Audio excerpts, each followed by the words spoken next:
Halo, selamat datang kembali di pembahasan mendalam kita. Hari ini kita mau lihat lagi nih, konsep kecerdasan emosional atau II. Kita pakai materi dari buku Optimal karya Daniel Goleman dan Carey Chernish. Kita kan sering ya dengar istilah II ini, tapi apa sih sebenarnya intinya? Iya, sering banget disebut-sebut ya. Misi kita kali ini tuh mau bongkar lagi kerangka dasarnya. Dan ini yang menarik, kita mau eksplorasi ide dari buku ini. Kenapa fokus ke kompetensi spesifik itu bisa jadi jauh lebih penting buat kinerja puncak dibanding sekedar intelijensi umum. Betul-betul, Gimana ini bisa ngubah cara Anda lihat pengembangan diri, ya kan? tepat sekali. Jadi, pemahaman yang lebih dalam soal ini, apalagi bedanya antara katakanlah kualifikasi dasar sama keunggulan pembeda itu, wah, ini bisa jadi kunci buat navigasi karir sama pertumbuhan personal Anda loh. Oke deh, yuk kita mulai dari dasarnya. Konsep ini kan udah lumayan lama ya berkembangnya. Ada tokoh kayak Salovey, Mayer, terus ya Goleman dan kawan-kawan yang mempopulerkannya. Intinya sih, ada kerangka dasar yang disepakati banyak ahli. Betul, kerangka itu ada 4 pilar utama. Yang pertama, ini fundamental banget, kesadaran diri. Jadi kemampuan ngenalin emosi diri sendiri pas lagi muncul gitu. Penting ya itu. Banget. Tanpa ini, ya susah buat ngelola diri atau ngertiin orang lain. Oke.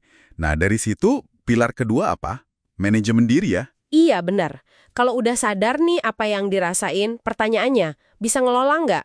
Ini soal nenangin diri pas lagi kesel, atau gimana bangkit dari gagal, atau tetap fokus ke tujuan meskipun banyak gangguan, jaga diri tetap optimal gitu.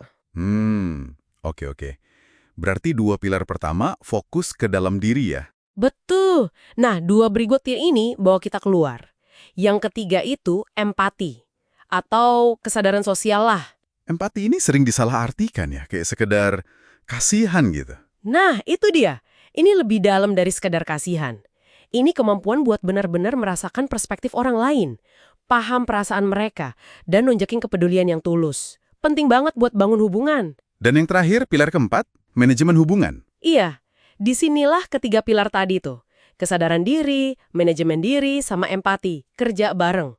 Dipakai buat apa? Ya buat memandu, mempengaruhi secara positif, ngasih inspirasi, kerja sama tim, terus juga nyelesain konflik secara efektif. Jadi kemampuan ini tuh nggak cuma bantu diri sendiri ya, tapi juga bisa ngangkat orang-orang di sekitar kita.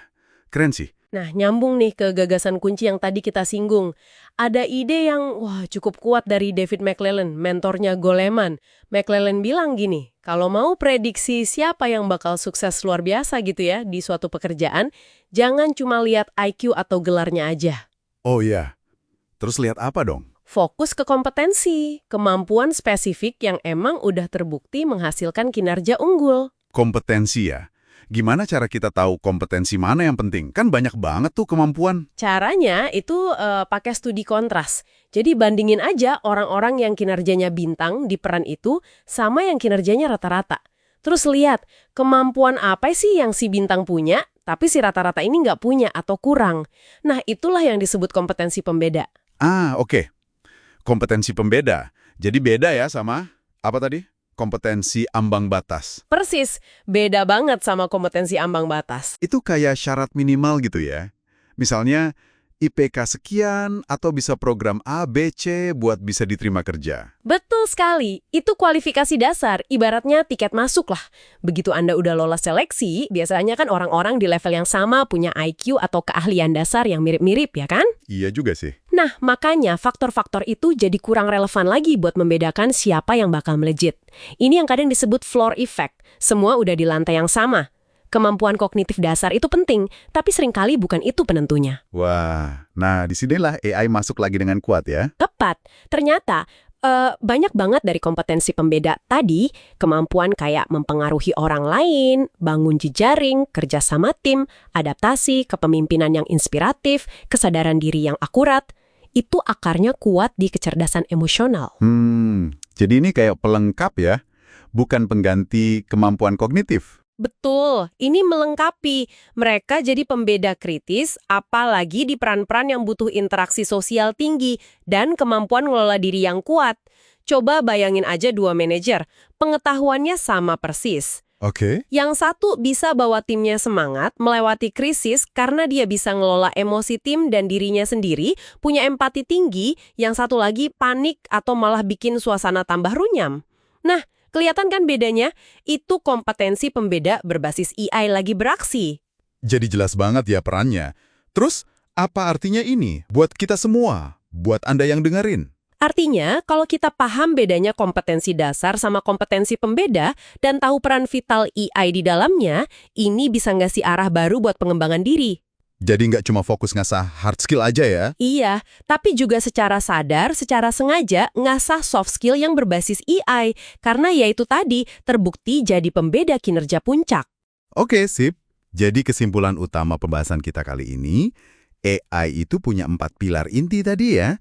Kesadaran diri, manajemen diri, empati, sama manajemen hubungan. Betul. Dan kunci buat bisa benar-benar unggul, itu seringkali ada di pengembangan kompetensi pembeda yang, banyak banget diantaranya itu turunan dari AI. Nah, ini bawa kita ke satu pertanyaan reflektif nih buat Anda renungkan.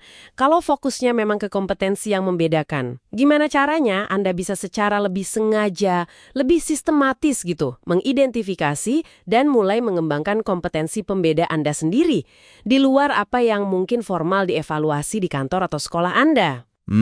Pertanyaan bagus tuh. Apa ya, mungkin satu langkah kecil aja deh yang bisa Anda ambil minggu ini buat mulai ngebangun otot AI Anda di area yang paling penting buat tujuan Anda sekarang. Terima kasih sudah menyimak eksplorasi kita kali ini. Sampai jumpa di pembahasan berikutnya.